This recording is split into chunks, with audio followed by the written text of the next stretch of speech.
Assalamu alaikum students, I am your English teacher. I hope you all are doing well. Now we'll start the lecture. As you know very well कि last time हमने poem की थी the skylark. इसका हमने overall तकरीबन हमने इसका काम कंप्लीट कर लिया था। इसके words to know, question answers, words meaning, reference to context का काम जो है वो मैंने आप लोग को सेंड कर दिया था। आई होप आप लोगों ने वो काम कंप्लीट कर लिया होगा अपनी नोटबुक में। इससे पहले जो हमने पोइम की थी एवरीवन सैंग की थी आई थिंक। अच्छा, उसका काम भी बहुत सारे बच्चों ने मुझे चेक नहीं करवाया, तो काइंडली आप लोग आके मुझे वो काम चेक करवा लें। उसके अलावा आज जो है ये चैप्टर पोइम जो है वो कंप्लीट हो जाएगी द स्काईलार्क। इसका भी आप लोगों ने मुझे काम जो है वो लाकर चेक करवाना है। इससे पहले मैंने आप लोगों को एक ऐसे करवाया था, वो भी बहुत सारे बच्चों ने जो है वो मुझे चेक नहीं करवाया, वो भी आप लोग मुझे आकर चेक करवा लें। तो आज का जो काम है वो इसकी फर्दर एक्सरसाइज का काम है, तो देखते हैं क्या काम है।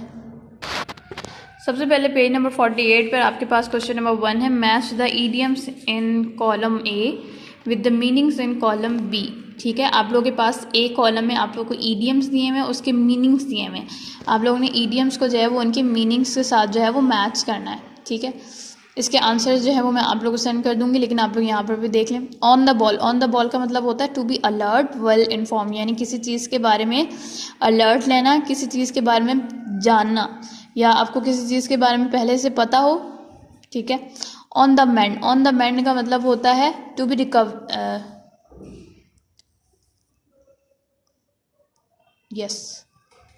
On the mend, to be recovering after an illness, यानी आप जब बीमार होते हैं, बीमारी के बाद आप जिस तरह से रिकवर करते हैं, यानी आप सेहतयाबी की तरफ आते हैं, तो हम उसे कहते हैं on the mend.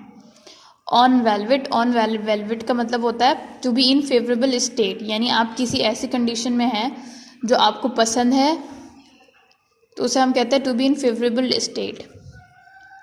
On call, on call का मतलब होता है to be available for duty. आप कोई काम करते हैं, आपकी कोई ड्यूटी है, तो आप वहाँ पे अवेलेबल हैं, वहाँ पे मौजूद हैं, तो उसका मतलब होता है on call.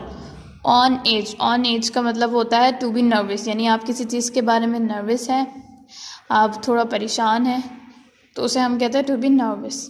On the dot, on the dot का मतलब होता है टू बी पंक्चुअल। आप रोज़ाना स्कूल आते हैं, टाइम पर अपना काम करते हैं, तो इसका मतलब आप पंक्चुअल है, तो उसके ईडियम क्या होता है ऑन द डॉट।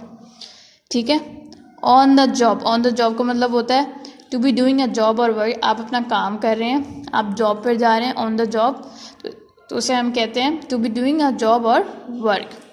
ये क्वेश्चन नंबर 1 हो गया। उसके बाद क्वेश्चन नंबर सी का पार्ट 1, क्वेश्चन नंबर 1, ये क्वेश्चन जो है वो आप लोग ने अपनी ग्रामर की कॉपी में करना है। ठीक है, इसमें क्या कहना है, say whether the verbs in sentences given below are in past, present और फ्यूचर। ये आप लोग को जो सेंटेंसेस दिए हुए हैं, आपसे पूछा जा रहा है कि ये सेंटेंसेस किस वेदर के हैं, यानी ये पास्ट के हैं, प्रेजेंट के हैं, कंटिन्यूस के हैं या फ्यूचर के हैं। सबसे पहले देखते हैं, she went to the circus last week. वो पिछले हफ्ते, यानी आप पिछला जो अभी हफ्ता गुजरा है वो कहाँ गया था, सर्कस गया था। ठीक है, लास्ट वीक यानी पास्ट की बात हो रही है, तो ये कौन सा टेंस हुआ, पास्ट का। She usually goes to the circus when it comes here, जब वो यहाँ आता है तो वो यूजुअली यानी जाता है, अमूमन जो है वो सर्कस जाता है। तो ये किस बारे में बात हो रही है, ये आज के बारे में यानी प्रेजेंट के बारे में बात हो रही है। What is she doing now, वो अभी क्या कर रही है, यानी काम जो है वो कंटिन्यूस में है, तो ये कौन सा होगा, टेंस कंटिन्यूस का होगा। She is doing her washing, क्या काम कर रही है वो, वॉशिंग कर रही है वो, तो क्या है यहाँ पे भी काम जो है वो कंटिन्यूस है, यानी काम हो रहा है, तो ये कौन सा टेंस होगा, कंटिन्यूस का। She will come to the cinema with us, क्या वो हमारे साथ सिनेमा घर यानी सिनेमा फिल्म देखने जो है वो आएगी। फ्यूचर के बारे में बात हो रही है, यानी आज के बारे में नहीं, ये सोचा जा रहा है कि वो आएगी या नहीं आएगी। ठीक है, she will come if you ask her nicely, वो आएगी अगर तुम उसे अच्छे तरीके से बुलाओगे या बुलाओगी। यहाँ पे किसके बारे में बात हो रही है, यानी फ्यूचर, यहाँ पे भी फ्यूचर के बारे में बात आ रही है, यानी वो आएगी। जी है, I will go and ask her tomorrow, tomorrow यहाँ पे तो आपको नज़र आ रही है इजीली टुमारो की बात आ रही है, तो यानी फ्यूचर की बात आ रही है। I am doing my homework now, now की बात आ गई तो मतलब प्रेजेंट का टेंस है। इसी तरह आप लोगों ने ये सेंटेंसेस उतारने हैं और उसके आगे ये आप लोगों ने ये लिखना है कि ये पास्ट का है, प्रेजेंट का है, कंटिन्यूस का है। इसके आंसर्स भी जो है वो मैं आप लोगों को सेंड कर दूंगी, ठीक है। और इसके भी अगर आप लोगों को यहाँ पे समझ नहीं आ रहा तो ये जो लिखना है आप लोग ने ब्लैक पेन से लिखना है, और ये जो सेंटेंस लिखा हुआ है आप लोग ने ब्लू से लिखना है, ताकि मुझे पता चले। आई होप आप लोग को आज का काम जो है वो समझ आ गया होगा। Thank you so much class. अल्लाह हाफिज़।